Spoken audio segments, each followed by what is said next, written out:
පියා මස්සේ වැඩමුවා වදාළ මොහොත ඔබට දැන් දකින්න ලැබෙනවා. මේ පූජනීය වන්දනීය මොහොත අපිට උත්හවන්නේ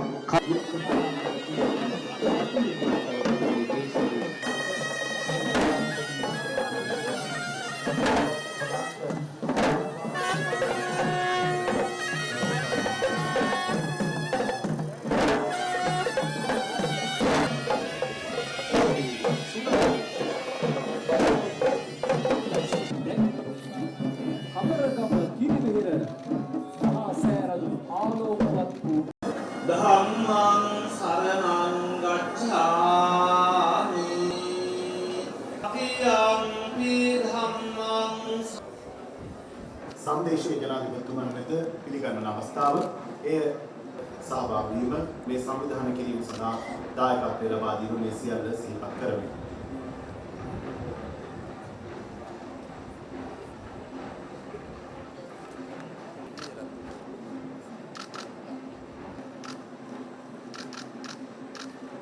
අපි දන්නවා ඕනෑම සමාජයක් රටක් පවතින්නේ ඒ රටට ඒ සමාජයට අනන්‍ය වූ සංස්කෘතිමය පදනමක් තිබෙනවා. මේ යුගය ගත්තොත් ලෝකයේ තාක්ෂණයේ විද්‍යාවේ විශාල පෙමි වර්ධනයක් පෙන්눔 කරන යුගයක්. ඒ අපේ රටේ sannivedanayට, අපේ රටේ ඒ ලෝකයේ සාහිත්‍යයට, ලෝකයේ කලාවට විශාල පරිවර්තනයේ යුගයක් මේ තාක්ෂණික මෙවලම් වලින් ඇති කරනවා. අපිට පුළුවනි එම මෙවලම් මත පදනම් වූ අවශ්‍ය නම් අපේ රටේ මාතෘභූමියත් එක්ක කිසිදු අහින්ද්‍රිය සබඳතාවයක් නැති පාවෙන මිනිස් සමාජයක් බිහි කරන්න පුළුවන්. නමුත් ඒ රටක් ඉදිරියට යාමක් නොවේ. ඕනෑම රටක සංවර්ධනයේදී ඉතාමත් වැදගත් ඒ රට ගොඩනැගුණු ඒ සමාජයේ ගොඩනැගුණු ඓතිහාසික සංස්කෘතිකමය පදනම් වැදගත්. මොනතරම් ලෝකේ පරිවර්තනයන් අත්පත් කරගත්තත් අපේ රට අපේ රාජ්‍ය ඉදිරියට යා යුතු වන්නේ එම අපේ ඓතිහාසික පෞරු පදනම් ආරක්ෂා කරගනිමු. එහෙම නැත්නම් මේ මිනිස් සමාජයේ මේ මහ පොළොවත් එක්ක තිබෙනම ඓන්ද්‍රිය සබඳතාවයේ බිඳගත්තු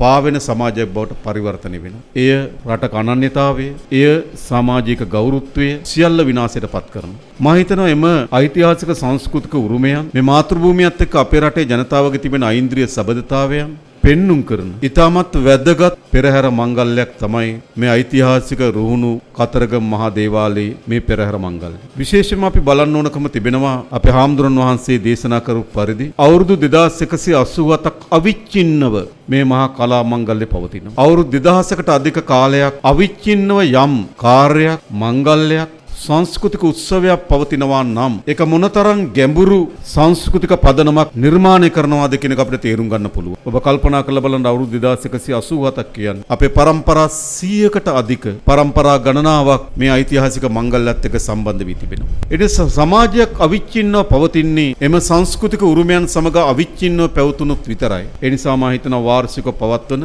මේ රුහුණු කතරගම මහා දේවාලයේ මේ පෙරහැර මංගල්‍ය අපේ ඓතිහාසික උරුමයන් අපේ රට ගොඩනැගී තිබෙන සංස්කෘතික පදනම් ආරක්ෂා කරගනිමින් අනාගත પરම්පරාව වෙනුවෙන් එම සංස්කෘතිකයේ උරුමයන් උරුම කර දෙන ඉතාමත් ඓතිහාසික අවස්ථාවක්.